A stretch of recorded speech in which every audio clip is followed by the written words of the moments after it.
قرآن مجید کی یہ دونوں صورتیں ایک ساتھ پڑھنا اور 21 بار ان کلمات کی تسبیح پڑھنے سے اللہ تعالیٰ اس بندے کو 500 قرآن پڑھنے کا ثواب عطا فرماتا ہے اور 1000 حج مقبول کا ثواب عطا فرماتا ہے اور اس کے گناہوں کو اللہ تعالیٰ مٹا دیتا ہے۔ اور اگر یہی قرآن مجید کی دونوں صورتیں اور 21 بار یہ تسبیح پڑھ کر فوت شدگان والدین یا اہل و عیال کو ایصال کرے، اللہ سبحانہ و تعالیٰ اس پر قبر و جہنم کے تمام عذاب اٹھا لیتا ہے اور وہ آخرت میں صدیقین کے رتبے پر ہوں گے۔ بسم اللہ الرحمن الرحیم۔ السلام علیکم ورحمۃ اللہ۔ محترم ناظرین، حضرت ابو رافع رضی اللہ تعالی عنہ سے روایت ہے، میں نے رسول اللہ صلی اللہ علیہ وآلہ وسلم کو دیکھا کہ جب حضرت حسن بن علی رضی اللہ تعالی عنہما پیدا ہوئے تو آپ صلی اللہ علیہ وآلہ وسلم نے ان کے کان میں اذان دی اور فرمایا، سب سے پہلے بچے کو لا الہ الا اللہ سکھاؤ، بحوالہ سنن ابو داؤد۔ محترم ناظرین، اسلام سے پہلے عورتوں کا حال بہت ہولناک اور کٹھن و خراب تھا۔ دنیا میں عورتوں کی کوئی عزت و وقعت نہیں تھی۔ مردوں کی نظر میں اس سے زیادہ عورتوں کی کوئی حیثیت ہی نہیں تھی کہ وہ مردوں کی نفسانی خواہش پوری کرنے کے ایک کھلونا تھیں۔ عورتیں دن رات مردوں کی قسم قسم کی خدمت کرتی تھیں اور طرح طرح کے کاموں سے یہاں تک کہ دوسروں کی محنت مزدوری کر کے جو کماتی تھیں وہ بھی مردوں کو دے دیا کرتی تھیں، مگر ظالم مرد پھر بھی ان عورتوں کی کوئی قدر نہیں کرتے تھے، بلکہ جانوروں کی طرح ان کو مارتے پیٹتے تھے۔ ذرا ذرا سی بات پر عورتوں کے کان ناک اعضاء کاٹ لیا کرتے تھے اور کبھی قتل بھی کر ڈالتے تھے۔ عرب کے لوگ لڑکیوں کو زندہ دفن کر دیا کرتے تھے اور باپ کے مرنے کے بعد اس کے لڑکے جس طرح باپ کی جائیداد اور سامان کے مالک ہو جایا کرتے تھے، اسی طرح اپنے باپ کی بیویوں کے مالک بن جایا کرتے تھے اور ان عورتوں کو زبردستی لونڈیاں بنا کر رکھ لیا کرتے تھے۔ عورتوں کو ان کے ماں باپ، بھائی بہن یا شوہر کی میراث میں سے کوئی حصہ نہیں ملتا تھا، نہ عورتیں کسی چیز کی مالک ہوا کرتی تھیں۔ عرب کے بعض قبیلوں میں یہ ظالمانہ دستور تھا کہ بیوہ ہو جانے کے بعد عورتوں کو گھر سے باہر نکال کر ایک چھوٹے سے تنگ و تاریک جھونپڑے میں 1 سال تک قید میں رکھا جاتا تھا۔ وہ جھونپڑے سے باہر نہیں نکل سکتی تھیں، گھٹ گھٹ کر مر جاتی تھیں اور جو زندہ بچ جاتی تھیں تو 1 سال کے بعد ان کے آنچل میں اونٹ کی مینگنیاں ڈال دی جاتی تھیں اور ان کو مجبور کیا جاتا تھا کہ وہ کسی جانور کے بدن سے اپنے بدن کو رگڑیں۔ پھر سارے شہر کا اسی گندے لباس میں اسے چکر لگایا جاتا تھا اور ادھر ادھر اونٹ کی مینگنیاں پھینکتی ہوئی یہ عورت چلتی رہتی تھی۔ یہ اس بات کا اعلان ہوتا تھا کہ ان عورتوں کی عدت ختم ہو گئی ہے۔ اسی طرح کی دوسری بھی طرح طرح کی خراب اور تکلیف دہ رسمیں ہوا کرتی تھیں جو غریب عورتوں کے لیے مصیبتوں اور بلاؤں کا پہاڑ بنی ہوئی تھیں، اور بیچاری مصیبت کی ماری عورتیں گھٹ گھٹ کر اور رو رو کر اپنی زندگی کے دن گزارتی تھیں۔ ہندوستان میں تو بیوہ عورتوں کے ساتھ ایسے ایسے دردناک ظالمانہ سلوک کیے جاتے تھے کہ جن کو سوچ کر کلیجہ منہ کو آ جاتا ہے۔ ہندو دھرم میں ہر عورت کے لیے فرض تھا کہ وہ زندگی بھر قسم قسم کی شوہر کی پوجا کرتی رہے اور شوہر کے موت کے بعد اس کی چتا کی آگ پر یعنی شولوں پر زندہ لیٹ کر شوہر کی لاش کے ساتھ زندہ عورت بھی جل کر راکھ ہو جائے۔ الغرض پوری دنیا میں بے رحم اور ظالم مرد عورتوں پر ایسے ایسے ظلم و ستم کے پہاڑ توڑتے تھے کہ ان ظلموں کی داستان سن کر ایک درد مند انسان کے سینے میں رنج و غم سے دل ٹکڑے ٹکڑے ہو جاتا۔ ان مظلوم اور بے کس عورتوں کی مجبوری و لاچاری کا یہ عالم تھا کہ سماج میں نہ عورتوں کے کوئی حقوق تھے، نہ ان کی مظلومیت پر داد و فریاد کے لیے کسی قانون کا کوئی سہارا تھا۔ ہزاروں برس تک یہ ظلم و ستم کی ماری دکھیاری یہ عورتیں اپنی اس بے کسی اور لاچارگی پر روتی بلبلاتی اور آنسو بہاتی رہیں، مگر دنیا میں کوئی بھی ان عورتوں کے زخموں پر مرہم رکھنے والا اور ان کی مظلومیت کے آنسوؤں کو پوچھنے والا دور دور تک نظر نہیں آتا تھا۔ نہ دنیا میں کوئی بھی ان کے دکھ و درد کی فریاد سننے والا تھا، نہ کسی کے دل میں ان عورتوں کے لیے بال برابر بھی رحم و کرم کا کوئی جذبہ تھا۔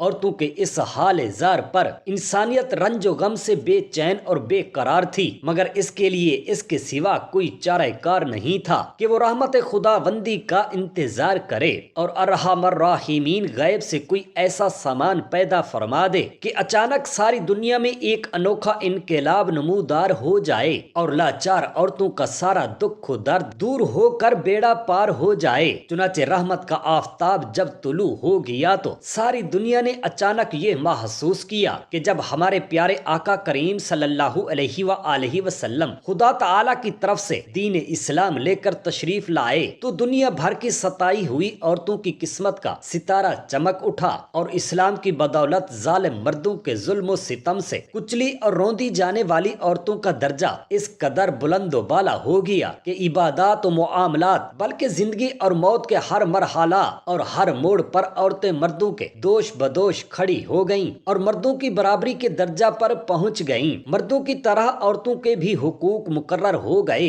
اور ان کے حقوق کی حفاظت کے لیے خداوندی قانون آسمان سے نازل ہو گئے اور ان کے حقوق دلانے کے لیے اسلامی قانون کی ماتحتی میں عدالتیں قائم ہو گئیں۔ عورتوں کو مالکانہ حقوق حاصل ہو گئے۔ قرآن مجید نے صاف صاف لفظوں میں اعلان فرما دیا کہ اللہ تعالی نے تمہارے لیے تمہاری جنس سے بیویاں پیدا کر دیں تاکہ تمہیں ان سے تسکین حاصل ہو، اور اس نے تمہارے درمیان محبت و شفقت پیدا کر دی۔ اب کوئی مرد بلا وجہ نہ عورتوں کو مار پیٹ سکتا ہے، نہ ان کو گھر سے نکال سکتا ہے، اور نہ کوئی ان کے مال و اسباب یا جائیدادوں کو چھین سکتا ہے، بلکہ ہر مرد مذہبی طور پر عورتوں کے حقوق ادا کرنے پر مجبور ہے۔ چنانچہ خداوند قدوس نے قرآن مجید میں فرمایا کہ عورتوں کے مردوں پر ایسے ہی حقوق ہیں جیسے مردوں کے عورتوں پر اچھے سلوک کے ساتھ، اور مرد کے لیے فرمان جاری فرما دیا۔ بحوالہ سورۃ النساء، حقوق اللہ نے شوہروں کو بیویوں پر حاکم بنایا اور بہت بڑی بزرگی دی ہے، اس لیے ہر عورت پر فرض ہے کہ وہ اپنے شوہر کا حکم مانے اور خوشی خوشی اپنے شوہر کے ہر حکم کی تابعداری کرے، کیونکہ اللہ تعالیٰ نے شوہر کا بہت بڑا حق بنایا ہے۔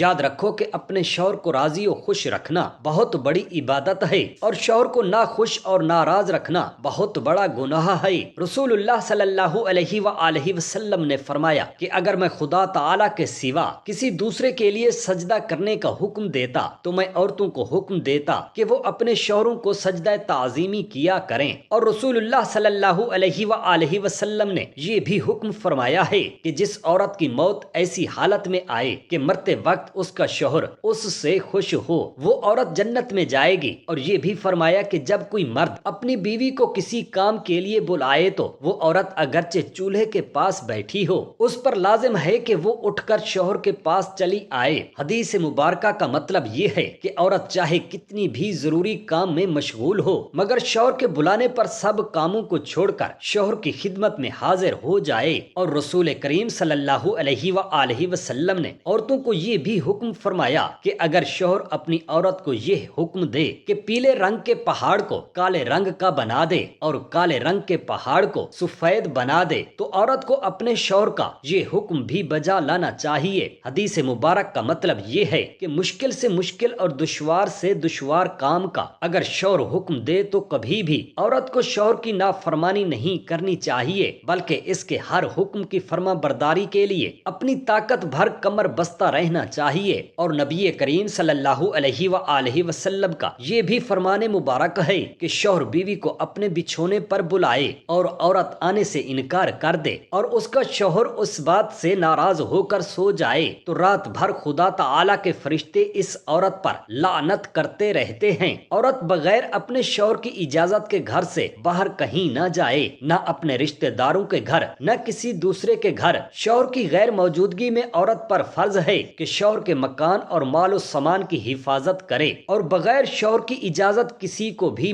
مکان کے اندر نہ آنے دے، نہ شوہر کی چھوٹی بڑی چیز کو کسی کو دے۔ شوہر کا مکان اور مال و سامان یہ سب شوہر کی امانتیں ہیں، اور بیوی ان سب چیزوں کی امین ہے۔ اگر عورت نے اپنے شوہر کو کسی چیز کو جان بوجھ کر برباد کر دیا تو عورت پر امانت میں خیانت کرنے کا گناہ لازم ہوگا، اور اس پر خدا تعالی کا بہت بڑا عذاب ہوگا۔ عورت ہرگز ہرگز کوئی ایسا کام نہ کرے جو شوہر کو ناپسند ہو۔ بچوں کی نگہداشت، ان کی تربیت اور پرورش خصوصاً شوہر کی غیر موجودگی میں عورت کے لیے بہت بڑا فریضہ ہے۔ عورت کو لازم ہے کہ مکان اور اپنے بدن اور کپڑوں کی صفائی ستھرائی کا خاص طور پر دھیان رکھے، میلی کچیلی نہ بنی رہے بلکہ بناؤ سنگار سے رہا کرے تاکہ شوہر اس کو دیکھ کر خوش ہو جائے۔ حدیث شریف میں آیا ہے کہ بہترین عورت وہ ہے کہ جب شوہر اس کی طرف دیکھے تو وہ اپنے بناؤ سنگار اور اپنی اداؤں سے شوہر کا دل خوش کر دے، اور اگر اگر شوہر کسی بات کی قسم کھا جائے تو وہ اس قسم کو پوری کر دے، اور اگر شوہر غائب رہے تو وہ اپنی ذات اور شوہر کے مال میں حفاظت اور خیر خواہی کا کردار ادا کرتی رہے۔ بیوی کا رشتہ ایک ایسا مضبوط تعلق ہے کہ ساری عمر اسی بندھن میں رہ کر زندگی بسر کرنی ہے۔ اگر میاں بیوی میں پورا اتحاد اور ملاپ رہا تو اس سے بڑھ کر کوئی نعمت نہیں، اور اگر خدا نہ کرے میاں بیوی کے درمیان اختلافات پیدا ہو گئے ہوں اور جھگڑے تکرار کی نوبت آ گئی ہو تو اس سے بڑھ کر کوئی مصیبت نہیں کہ میاں بیوی دونوں کی زندگی جہنم کا نمونہ بن جاتی ہے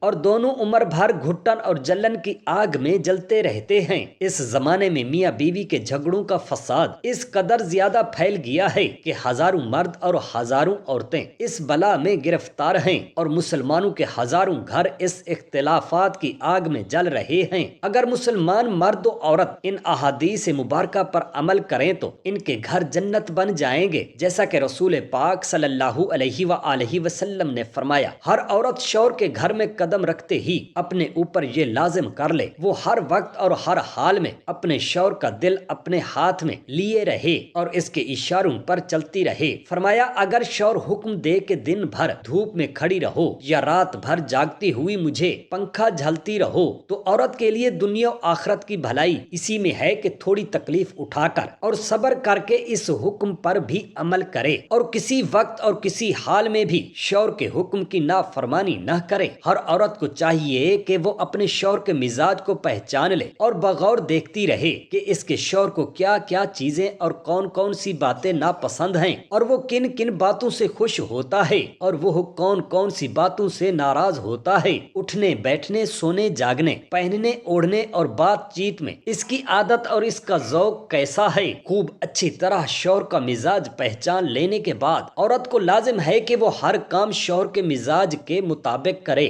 ہرگز شوہر کے مزاج کے خلاف نہ کوئی بات کرے نہ کوئی کام۔ عورت کو لازم ہے کہ شوہر کو کبھی جلی کٹی باتیں نہ سنائے، نہ کبھی اس کے سامنے غصہ میں چلا چلا کر بولے، نہ اس کی باتوں کا کڑوا تیکھا جواب دے، نہ کبھی اس کو تانا مارے اور نہ ہی کوسے، اس کی لائی ہوئی چیزوں میں عیب نہ نکالے، نہ شوہر کے مکان و سامان کو حقیر بتائے، نہ شوہر کے ماں باپ یا اس کے خاندان یا اس کی شکل و صورت کے بارے میں کوئی ایسی بات کہے جس سے شوہر کے دل کو ٹھیس لگے تو وہ عورت گناہگار ہوگی۔ نبی کریم صلی اللہ علیہ وآلہ وسلم نے فرمایا، عورت کو چاہیے کہ شوہر کی آمدن کی حیثیت سے زیادہ خرچ نہ مانگے، بلکہ جو کچھ ملے اس پر شبر و شکر کے ساتھ اپنا گھر سمجھ کر ہنسی خوشی کے ساتھ زندگی بسر کرے۔ اگر کوئی زیور یا کپڑا یا سامان پسند آ جائے اور شوہر کی مالی حالت ایسی نہیں ہے کہ وہ اس کو لا سکے تو کبھی بھی ہرگز شوہر سے اس کی فرمائش نہ کرے۔ اس عورت پر جنت واجب ہے جو ان احادیث مبارکہ پر عمل کرے۔